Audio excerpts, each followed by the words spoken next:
प्रेम का मार्ग आसान नहीं है। जितने भी परमात्मा के भगत हुए, सब ने इस प्रेम की दुनिया हाथों अनेकों दुख, कष्ट व संकट सिर पर झेले हैं।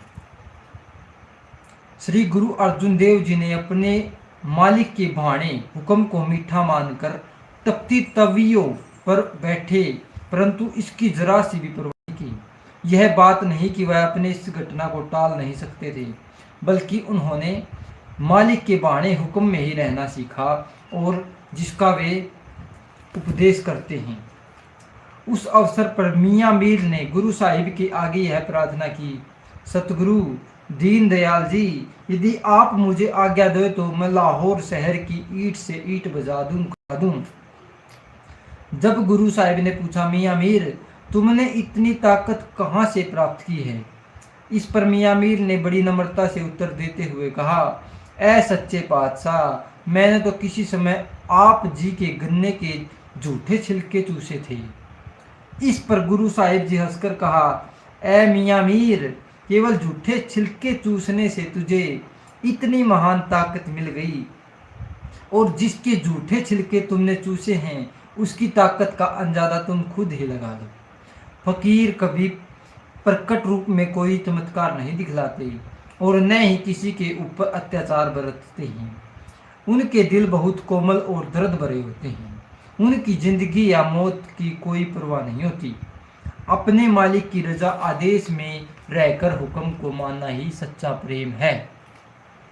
प्रेम कुर्बानी का मार्ग है। प्रेमी को अपने प्यारे प्रीतम के प्रेम में अपना सब कुछ प्यारे व न्यौछावर करना पड़ता है। प्रेम केवल देने का ही मार्ग है। तन दे दो, मन दे दो, धन दे दो और जान व ईमान अर्थात सब कुछ कुर्बान कर दो, फिर कहीं जाकर प्रेम की गली में जाने का सौभाग्य प्राप्त होता है। सरमद साहिब जी भी ठीक इसी तरह फरमाते हैं, हमने तन दे दिया, जान दे दी और ईमान भी दे दिया। इन झंझटों से हमें दुनिया फंसी पड़ी है, हम इन सब झंझटों से आज़ाद हो गए हैं। इससे बढ़कर और क्या लाभ हो सकता है? तीसरे पातशाह श्री गुरु अमरदास जी भी यही फरमाते हैं, मन तन धन आगे रखिया, सिर वेचिया गुरु आगे जाई। सिर देना पड़ता है। सिर का मतलब अपनी खुद ही अहंकार को मारना पड़ता है। आप सभी का स्वागत है। सच्चे प्रेम की कम से कम शर्त या उसकी कीमत सिर की भेंट है। प्रभु के सच्चे प्रेमी मिट्टी के बने हुए इस नासवान शरीर रूपी बुत का मूल्य कोड़ी भी नहीं समझते। अपने प्यारे के मिलने के लिए अथवा उसकी तरफ में अपने प्राण भी न्यौछावर कर देते हैं। दुनिया इसे मरना अर्थात मौत कहती है, परंतु फकीरों व संत महात्माओं ने इसे नाजात अथवा मुक्ति का नाम दिया है। प्रेमी की आत्मा तो यही चाहती है कि मैं बहुत जल्दी इस शरीर की कैद से छुटकारा पा सकूं, अपने प्यारे के दर पहुंच जाऊं।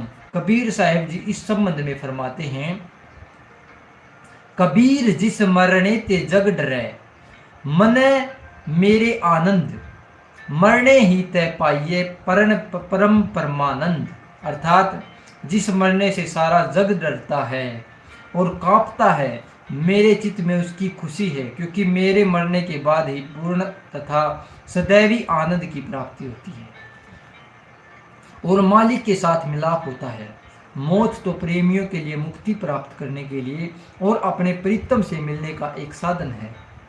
सच्चे प्रेम के मार्ग और प्रेमी के दिल का हाल तो केवल सच्चे प्रेमी ही जान सकते हैं। दुनिया में आकर्षित हुए अधिक बुद्धिमान और विद्वानों को तो इसकी पहचान स्वप्न मात्र भी नहीं है।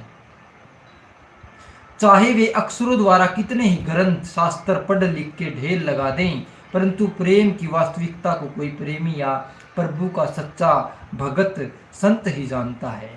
प्रभु का प्रेम कमाना कोई बच्चों का खेल या किसी डरपोक आदमी का काम नहीं है, बल्कि यह तो बहादुर सूरवीर और शेर दिल मर्दों का काम है। यदि तू प्रेम चमन के सिर करनी है, प्रेम का सहारा लेना चाहता है, तो इसकी पहली शर्त अपने सिर को काट कर अपनी हथेली पर रख, अर्थात तू अपनी जान से बेपरवाह हो जा, फिर तू प्रेम का पुजारी, चाहवान या ग्राहक बन सकेगा। क्योंकि जिस बाजार में प्रेम का भंडार या खजाना बांटा जाता है, उसका सा सम्राट गुरु है, जो सच यह जांच करता है कि यह जीव इस प्रेम धन का सच्चा ग्राहक है या तमाशा देखने का ही चाहवान है। कबीर साहिब जी इस प्रेम के सौदे और प्रेम के बाजार में इस कानून को स्वीकार करते हैं। शीश काट आगे दरे, ता पर राखे पावो, इश्क चमन के बीच में ऐसा होए न आओ। गुरु नानक देव जी भी इस प्रकार फरमाते हैं, जऊ तऊ प्रेम खेलन का चाओ, सिर धरी तली गली मेरी आओ, इतू मार्गी पैर धरी जय, सिर दी जय कान न की जय। अर्थात हे जीव, यदि तू प्रेम का खेल खेलने का तुझे चाव है, अपने सिर को अपनी हथेली के ऊपर रखकर ही प्रेम की गली में आना। इस मार्ग में तभी पैर रखना यदि अपना सिर देकर कोई दावा नहीं करना। सिर का अर्थ संत महात्माओं ने भाषा में अहंकार से लिया है। जब तक इंसान के अंदर अभिमान रूपी शत्रु मौजूद है, तब तक सवाल ही पैदा नहीं होता कि यह परमार्थ की तरफ मुंह कर लेवे। अभिमान का अहंकार को मुसलमान फकीरों ने तकब्बर कहा है। दूसरे शब्दों में इसे खुदी भी कहा जाता है। जब तक इंसान के अंदर खुदी है, तब तक खुदा का रास्ता कहाँ।